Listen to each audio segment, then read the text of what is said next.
राधे राधे मेरे प्यारे भाइयों बहनों माताओं व बंधुओं।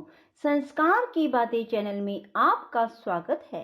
बंधुओं, आज रविवार के दिन मैं आपके लिए लाई हूँ भगवान सूर्य की कथा। बंधुओं, रविवार को भगवान सूर्य की कथा को सुनने मात्र से आपको चारों दिशाओं से सुख, समृद्धि, ऐश्वर्य और मान की प्राप्ति होगी। बंधुओं, यदि आप कथा को पूर्ण विश्वास, सच्ची निष्ठा के साथ एकाग्र मन होकर पूरा सुनते हैं तो आपको कभी भी जीवन में धन की कमी नहीं आएगी।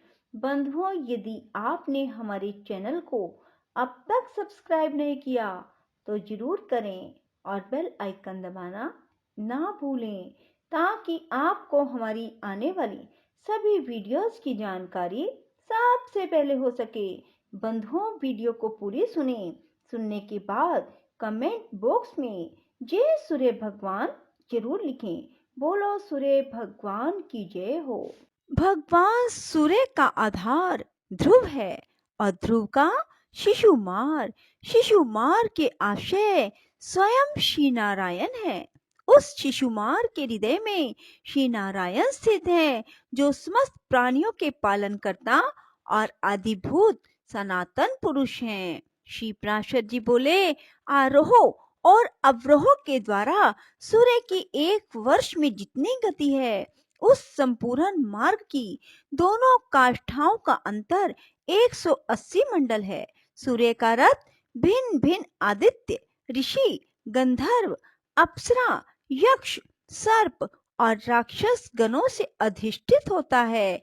हे मैत्रेय, मधुमास चैत्र में सूर्य के रथ में सर्वदा धाता नामक आदित्य, कर्तुस्थला अप्सरा, पुलसत्य ऋषि, वासुकी सर्प, रथ भृत यक्ष, हेती राक्षस और तुम्बरु गंधर्व ये 7 मास अधिकारी रहते हैं तथा आर्यमान नामक आदित्य, पुलह ऋषि, रथोजा यक्ष, पुंजिक स्थला अप्सरा, प्रहेती राक्षस, कच्छवीर सर्प और नारद नामक गंधर्व ये वैशाख मास में सूर्य के रथ पर निवास करते हैं। हे मैत्रेय, अब ज्येष्ठ मास में निवास करने वाले नाम सुनो। उस समय मित्र नामक आदित्य, अत्रि ऋषि, तक्षक सर्प, पौरुषेय राक्षस, मेनका अप्सरा, हाहा गंधर्व और रथ स्वन नामक यक्ष ये उस रथ में वास करते हैं तथा आषाढ़ मास में वरुण नामक आदित्य, वशिष्ठ ऋषि, नाग सर्प, सहजन्य अप्सरा, हुहु गंधर्व, रक्ष राक्षस और रथ चित्र नामक यक्ष उसमें रहते हैं। श्रावण मास में इंद्र नामक आदित्य, विश्वा वसु गंधर्व, स्तोत्र यक्ष, एला पुत्र सर्प, अंगिरा ऋषि, प्रमलोचा अप्सरा और सर्पी नामक राक्षस सूर्य के रथ में बसते हैं तथा भाद्रपद में विवस्वान नामक आदित्य, उग्रसेन गंधर्व, भृगु ऋषि, आपूरन यक्ष, अनुलोचा अप्सरा, नागसर्प, सहजन्य अप्सरा, हुहु गंधर्व, रथ राक्षस और रथचित नामक यक्ष उसमें रहते हैं। श्रावण मास में इंद्र नामक आदित्य, विश्वावसु गंधर्व, स्तोत्र यक्ष, एला पुत्र सर्प, अंगिरा ऋषि, प्रमलोचा अप्सरा और सर्पी नामक राक्षस सूर्य के रथ में बसते हैं तथा भाद्रपद में विवस्वान नामक आदित्य, उग्रसेन गंधर्व, भृगु ऋषि, आपूरन यक्ष, अनुलोचा अप्सरा, शंखपाल सर्प और व्याघ्र नामक राक्षस का उसमें निवास होता है। आश्विन मास में पूषा नामक आदित्य, वसुरुचि गंधर्व, वात राक्षस, गौतम ऋषि, धनंजय सर्प, सुषेण गंधर्व और घृताची नाम की अप्सरा का उसमें वास होता है। कार्तिक मास में उसमें विश्वावसु नामक गंधर्व, भारद्वाज ऋषि, पर्जन्य आदित्य, ऐरावत सर्प, विश्वाची अप्सरा, सेनजित यक्ष और आप नामक राक्षस रहते हैं।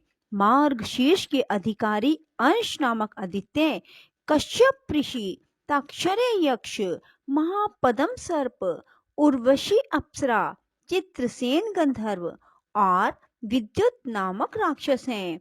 हे विप्रवर, पौष मास में कर्तु ऋषि, भग आदित्य, उर्नायु गंधर्व, सफोज राक्षस, करकोटक सर्प, अरिष्ट नेमी यक्ष, पूर्वचिति अप्सरा जगत को प्रकाशित करने के लिए सूर्य मंडल में रहते हैं। हे मैत्रेय, त्वष्टा नामक आदित्य, जमद अग्नि ऋषि, कंबल सर्प, तिलोत्तमा अप्सरा, ब्रह्मोपेत राक्षस, क्षितिज यक्ष और धृतराष्ट्र गंधर्व ये 7 माघ मास में भास्कर मंडल में रहते हैं। अब जो फागुन मास में सूर्य के रथ में रहते हैं उनके नाम सुनो। हे महामुने, वे विष्णु नामक आदित्य, अश्वतर सर्प, रंभा अप्सरा, सूर्यवर्चा गंधर्व, सत्यजित यक्ष, विश्वामित्र ऋषि, यज्ञोपेत नामक राक्षस हैं। हे ब्रह्मन, इस प्रकार विष्णु भगवान की शक्ति से तेजोमय हुए ये 7 गण एक एक मास तक सूर्य मंडल में रहते हैं।